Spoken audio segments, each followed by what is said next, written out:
Ice and Chitin by Pletius Spatek.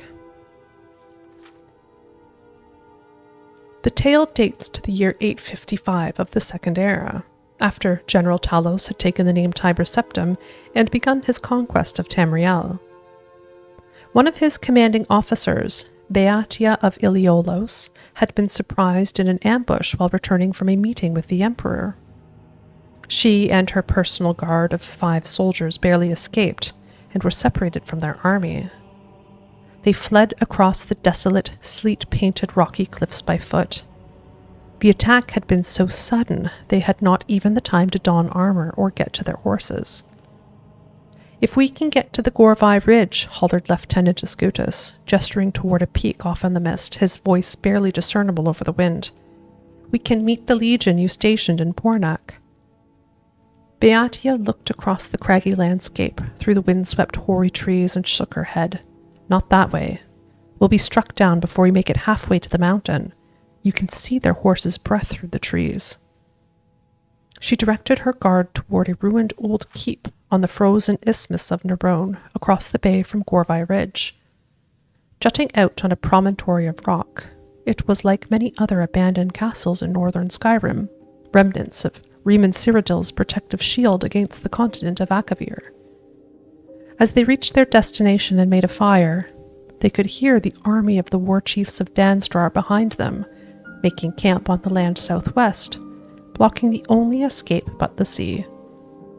The soldiers assessed the stock of the keep, while Beatia looked out to the fog-veiled water through the casements of the ruin. She threw a stone, watching it skip across the ice, trailing puffs of mist before it disappeared with a splash into a crack in the surface. "No food or weaponry to be found, Commander," Lieutenant Escutus reported. "There's a pile of armor in storage, but it's definitely taken on the elements over the years. I don't know if it's salvageable at all." "We won't last long here," Beatia replied. "The Nords know that we'll be vulnerable when night falls, and this old rock won't hold them off. If there's anything in the keep we can use, find it. We have to make it across the ice floe to the ridge." After a few minutes of searching and matching pieces, the guards presented 2 very grimy, scuffed, and cracked suits of chitin armor. Even the least proud of the adventurers and pirates who had looted the castle over the years had thought the shells of chitin beneath their notice. The soldiers did not dare to clean them. The dust looked to be the only adhesive holding them together. "They won't offer us much protection, just slow us down," grimaced Escutus. "If we run across the ice as soon as it gets dark, anyone who can plan and execute an ambush like the war chiefs of Danstrar will be expecting that. We need to move quickly, now, before they're any closer." Beatia drew a map of the bay in the dust, and then a semicircular path across the water, an arc stretching from the castle to the Gorvai Ridge. "The men should go the long way across the bay like so. The ice is thick there a ways from the shoreline, and there are a lot of rocks for cover." "You're not staying behind to hold the castle?" "Of course not." Beatia shook her head and drew a straight line from the castle to the closest shore across the bay. "I'll take one of the chitin suits and try to cross the water here. If you don't see or hear me when you've made it to land, don't wait. Just get to Pornak." Lieutenant Escutus tried to dissuade his commander, but he knew that she would never order one of her men to perform the suicidal act of diversion, that all would die before they reached Gorvai Ridge if the warlord's army was not distracted. He could find only one way to honor his duty to protect his commanding officer. It was not easy convincing Commander Beatia that he should accompany her, but at last she relented.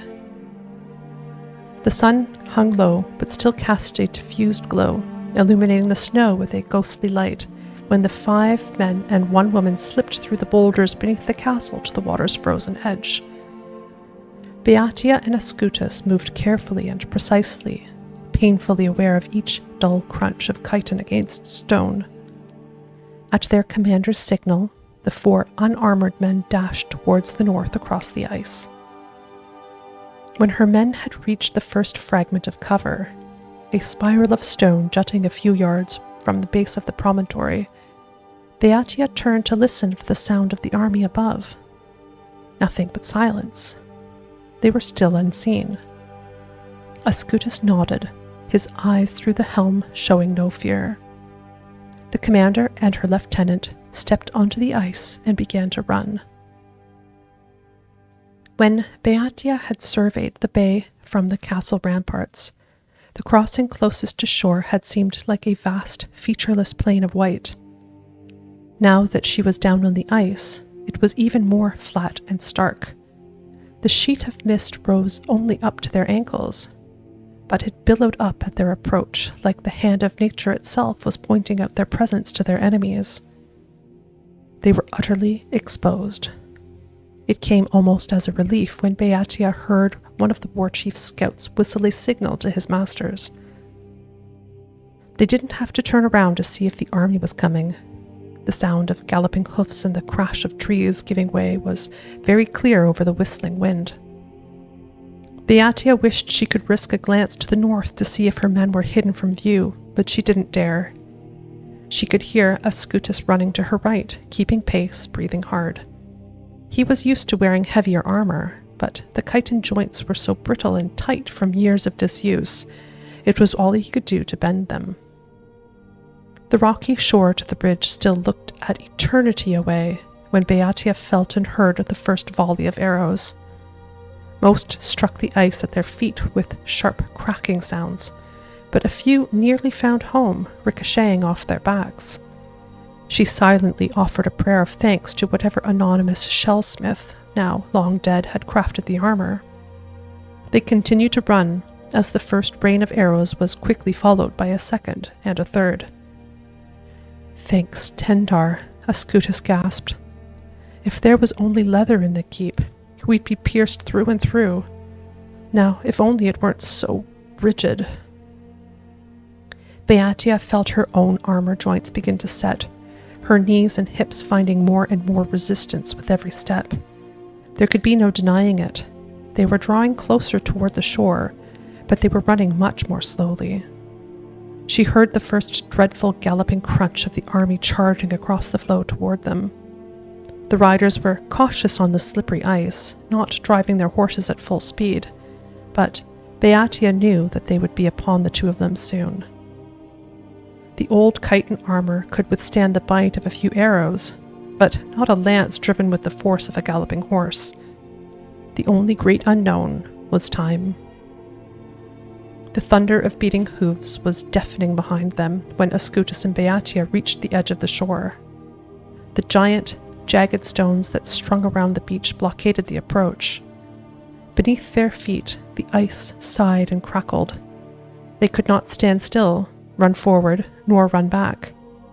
Straining against the tired metal in the armor joints, they took 2 bounds forward and flew at the boulders.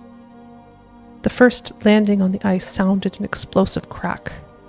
When they rose for the final jump, it was on a wave of water so cold it felt like fire through the thin armor. Ascutus's right hand found purchase in a deep fissure. Beatia gripped with both hands, but her boulder was slick with frost. Faces pressed to the stone, they could not turn to face the army behind them. But they heard the ice splintering, and the soldiers cry out in terror for just an instant. Then there was no sound but the whining of the wind and the purring lap of the water. A moment later, there were footsteps on the cliff above. The 4 guardsmen had crossed the bay. There were 2 to pull Beatia up from the face of the boulder, and another 2 for Ascutus. They strained and swore at the weight, but finally they had their commander and her lieutenant safely on the edge of Corvi Ridge. "By Mara, that's heavy for light armor." "Yes," smiled Beatia wearily, looking back over the empty, broken ice floe, the cracks radiating from the parallel paths she and Ascutus had run. "But sometimes that's good."